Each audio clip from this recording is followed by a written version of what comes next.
de estarmos mais próximos de Jesus é, de facto, uma bela imagem e uma bela atualização do que significa a transfiguração de Jesus nos nossos dias. A primeira leitura confirma aquilo que todos nós sabemos, embora nos momentos de crise nem sempre estejamos assim muito seguros disso. É de que Deus está incondicionalmente do nosso lado. Deus está incondicionalmente do nosso lado. Quando nos portamos bem, fica todo contente. Quando nos portamos mal, encolhe os ombros. Vai fazer o quê? Vamos lá ver se ele melhora. Ou ela. Mas Deus está sempre do nosso lado. Abençoarei aqueles que te abençoarem, amaldiçoarei aqueles que te amaldiçoarem. Obviamente, estamos a falar de uma mentalidade de há 2000 anos atrás. Hoje em dia é impensável pensar num Deus que amaldiçoe alguém ou de um Deus que esteja a favor de uns e contra outros. Ontem estive num sítio onde entrou um pai com um filho. O filho devia ter tido um rapaz novo, não sei se teria 25 anos, mas o rapaz tinha tido um AVC ou qualquer coisa e vinha muito debilitado, mas estava a andar bem, e a senhora, que estávamos lá, abanou a cabeça e diz assim: ainda vocês se preocupam com o Benfica e com o Sporting. Isto é que tem que se chamar a Deus. E é isto. Deus está incondicionalmente do nosso lado. Incondicionalmente.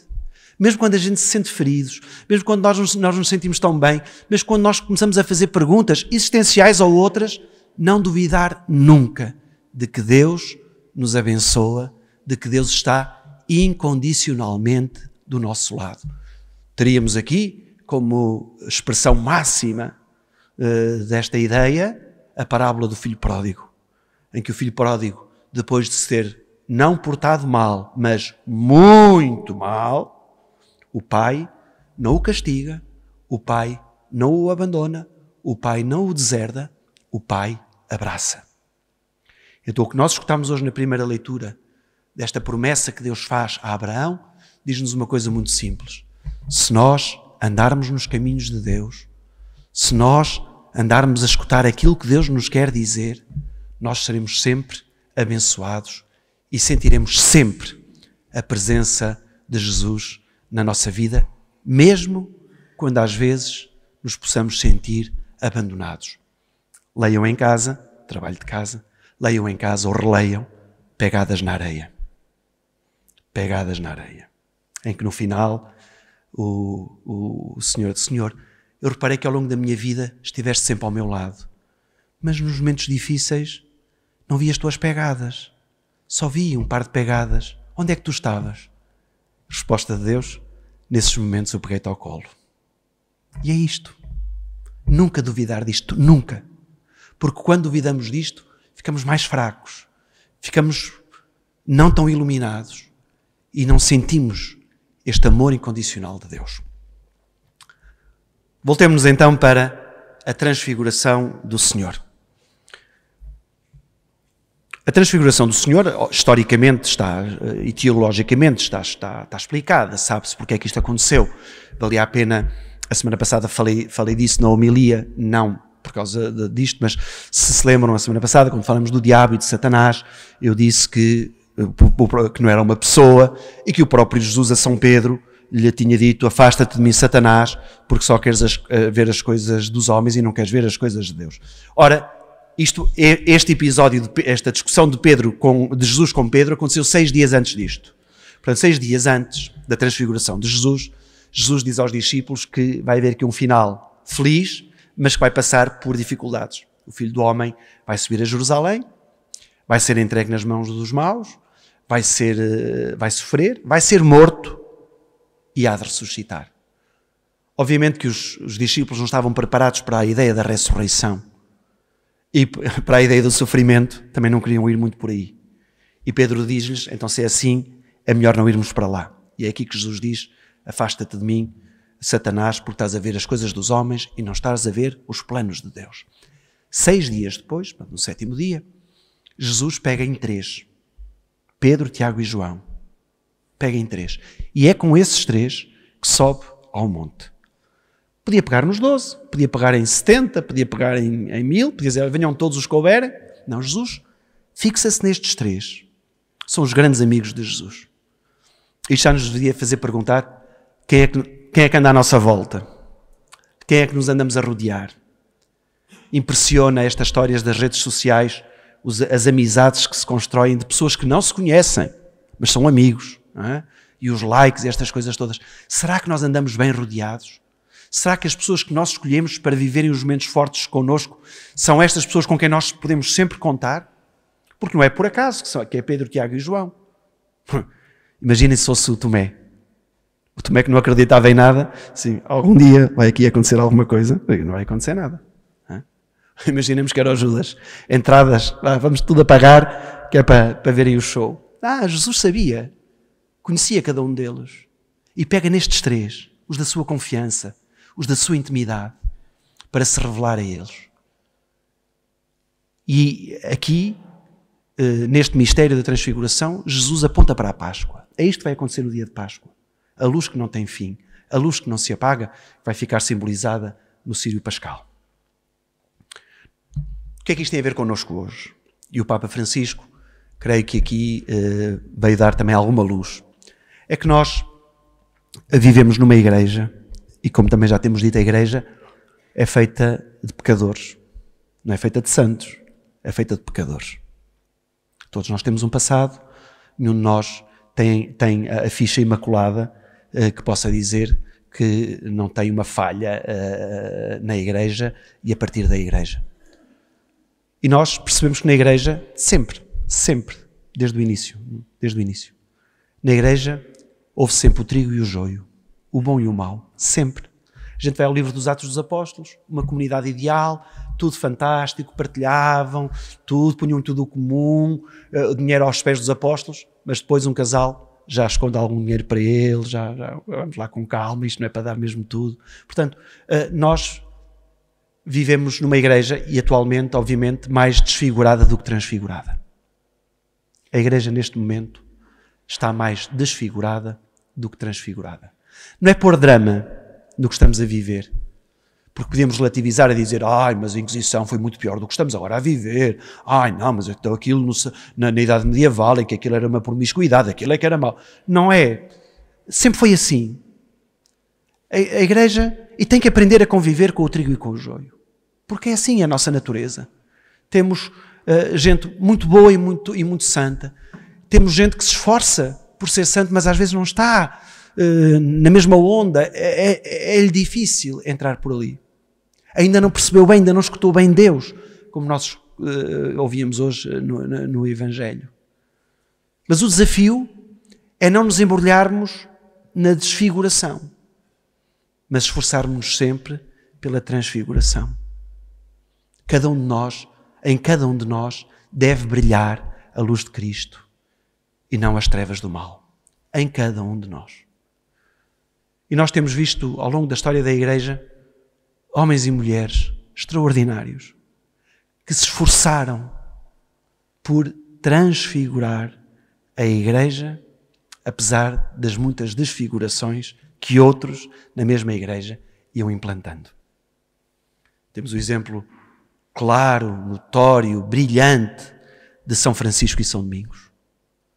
Numa igreja instalada, numa igreja de cruzadas, numa igreja que matava quem era herético, numa igreja que tinha prazer na excomunhão, aparecem estes 2 homens. Nunca se acharam santos. Nunca se acharam santos. Mas perceberam, porque escutaram a voz de Deus, que a sua missão no mundo era transformar a igreja e, transformando a igreja, transformar o mundo. Podemos avançar, e cada século certamente terá os seus membros que se esforçaram verdadeiramente por transfigurar a igreja. Mas lembremos, nas últimas décadas, finais do século passado e já neste século, homens e mulheres que de uma forma simples e humilde mudaram a vida das pessoas. Sempre que nós mudamos a vida de uma pessoa para melhor, nós transfiguramos a vida dessa pessoa. Mas aqui as irmãs de Santa Catarina de Sena, Teresa de Saldanha, fazer o bem sempre. Quando nós fazemos o bem sempre, estamos na linha da transfiguração. Sempre que nós fazemos o mal ou deixamos de fazer o bem, estamos na desfiguração. Porque o pecado de omissão é um pecado muito grave. Às vezes mais grave do que o não ter feito. Porque era uma boa ação que se podia ter feita e que se deixou de fazer. Poderíamos citar muitas outras pessoas. Oscar Romero, um bispo da América Latina, que se confrontando com as necessidades das pessoas, com uma maneira das injustiças que ali se viviam, foi uma voz, libertou muito aquele país, foi morto, mas transfigurou o seu país e transfigurou a sua vida. Era tão conservador, tão metido nas suas coisinhas, e percebeu quando contactou com o povo que afinal ele tinha a transfiguração não estava nas rendas das batinas, nem nas casulas bonitas, mas estava em libertar o povo. Estava em promover a justiça social. Meu Deus. E por aí fora. Nós estamos a viver agora, por muito mal que se diga na igreja, um tempo extraordinário. Uma primavera como há muitas décadas não tínhamos. O Papa Francisco. O Papa Francisco. A renovação que ele tem feito na igreja. Claro que era melhor deixar tudo como está. Outros virão. Outros hão de fazer. Não. O Papa Francisco é aqui um exemplo de quem quer uma igreja e um mundo transfigurado e não se resigna a um mundo e uma igreja desfigurada. E este é o esforço de cada um de nós, de cada cristão, de cada católico que diz amar a igreja. Se amarmos a igreja, se dizemos que amamos a igreja, entremos pelo caminho da transfiguração e deixemos o caminho da desfiguração. Um exemplo prático desta primavera do Papa Francisco. Esta semana estive em Itália e na quarta-feira saiu mais um escândalo positivo do Papa Francisco. A partir de agora os cardeais vão ter que pagar renda das casas onde vivem. Pois é. Lá está. Não é só porque a igreja está com pouco dinheiro. Não é por causa disso. São medidas que vão para além do dinheiro. Se um cardeal ganha por mês entre 4.000 e 4.500 euros, por que é que ele não há de pagar a renda? E com esse dinheiro ajudar quem realmente precisa. Podemos dizer, ai que horror, ai que escândalo. Não temos de nos escandalizar disto, porque são coisas de homens e de mulheres. Há diretores de empresas que ganham muito mais que um cardeal. Isso. E também é escandaloso, só que nós só olhamos para algumas coisas, só para o que nos interessa. Mas são estes gestos que o Papa Francisco tem tido. Reparem, Fratelli Tutti, um mundo melhor, um mundo transfigurado. Laudato Si, o problema da ecologia, da sustentabilidade deste mundo, um mundo melhor, um mundo transfigurado. A alegria do Evangelho, uma igreja em saída, uma igreja que vai às periferias, uma igreja transfigurada e transfiguradora. A alegria das famílias, em que o Papa foi o primeiro Papa a pegar nisto, na situação daqueles que não estão regularizados em situação canónica. Essa gente, diz o Papa, essas pessoas não podem simplesmente dizer azar. Não, temos que encontrar uma solução para isto. Isto não é transfigurar a igreja? Quando um Papa diz todos cabem, não é transfigurar a igreja? Meu Deus, eu só dou graças a Deus por estar a viver neste tempo e por ter um Papa que se esforça por transfigurar esta igreja. Então, cada um de nós é membro desta igreja.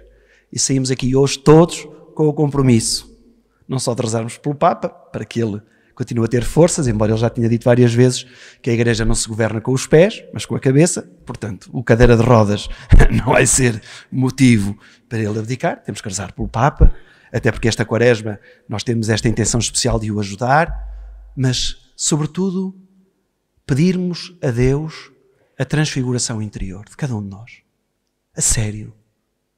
Nos gestos cotidianos, nas atitudes, nas palavras que nós podemos dizer e que podíamos evitar, nas conversas que não levam a lado nenhum, que só desfiguram, e entrarmos pelo caminho da transfiguração, que é subir ao monte, mas vir de uma maneira diferente.